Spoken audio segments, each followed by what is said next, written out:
Let's do one more long division example just to point out placeholders.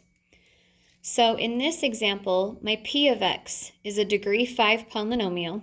However, it has a 5th degree term, and then it jumps to a 3rd degree term. It's very important when we do long division that we have all the degrees represented. So notice, instead of writing it just as it gave me in the problem, I inserted a 0x to the 4th to hold that column for anything that was raised to the 4th power, because you'll notice that we are going, well, we may or may not actually need that. This one is also a good example to do because it was pretty rare last year that you ever divided by anything larger than a linear divisor, so dividing by a quadratic. So let's go ahead and do this division. So 2x to the 5th divided by x squared is going to result in 2x to the 3rd. So it looks like I didn't end up needing that placeholder, but if we would have been dividing by a linear term, we definitely would have needed that placeholder. So 2x to the 5th divided by x squared results in 2x to the 3rd. And then the same process, we multiply it down. This time there are just 3 terms to multiply. So I multiply 2x cubed by x squared, 2x to the 5th.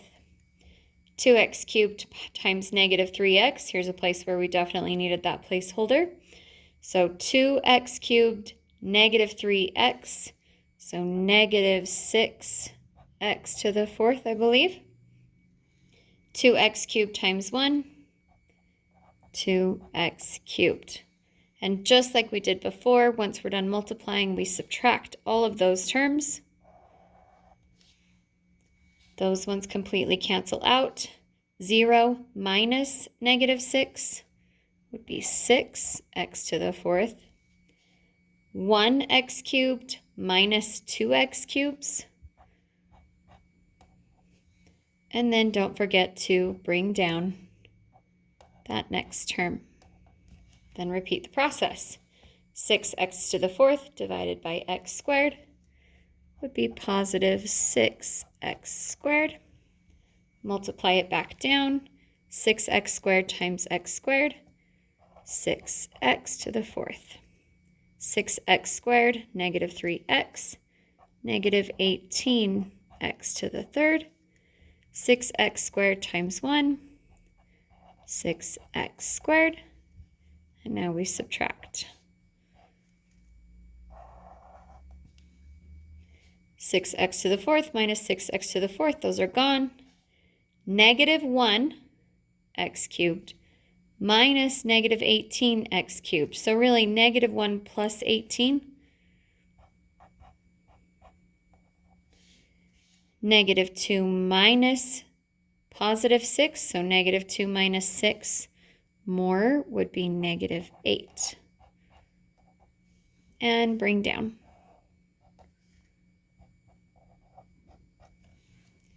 And go again. 17x cubed divided by x squared.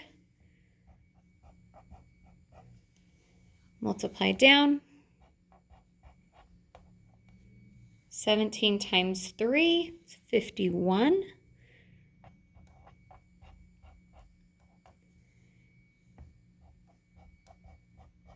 And we subtract this entire line.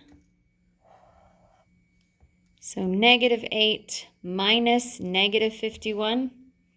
So negative 8 plus 51. 43 x squareds. 3 minus 17. And bring down. We still have something that can divide. So 43x squared divided by x squared. We have our constant term. 43 times x squared. 43 times 3. That one's going to make me think a little bit. So 129.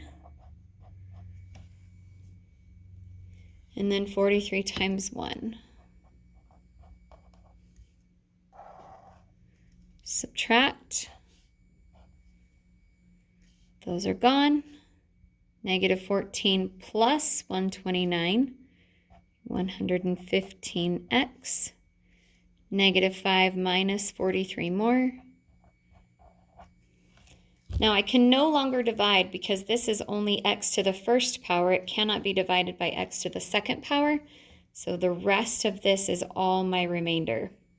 So you can even just go ahead, if we don't want to write it in any fancy form, we could say the quotient is all of that plus all of this over the divisor. And we're done.